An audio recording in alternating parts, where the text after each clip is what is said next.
Hello, Burkhard. Good to see you here. It's a pleasure to have such renowned speakers like you in our conference. Thank you very much for having me. Thank you. The first question we have is related to the quantitative easing program of the European Central Bank. Do you think that it will help to resolve the current crisis? It helps and it creates new problems. It's sort of the third big stimulus program. We've got one big stimulus program, which is cheap energy, which luckily enough is funded by energy exporting nations. Then there's structural change, which you can observe in some important European economies, plus quantitative easing. Some could argue that it wasn't even necessary to provide all of that quantitative easing.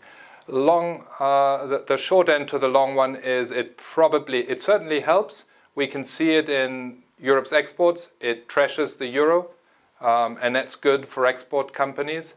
But it creates new problems because it starts a race to the bottom in global currencies. And it's difficult to see how that's going to end. Okay. Then our second question.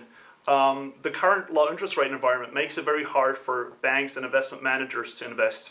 What's your view on attractive investment opportunities? Well, look, I think the big game changer 2015 is that bond yields have turned negative. More than half of all European bonds are negative. And it's important to understand that that is just much more than a mathematical development. That's a psychological development that insults every institutional investor in Europe who feels insulted to put cash to negative yields.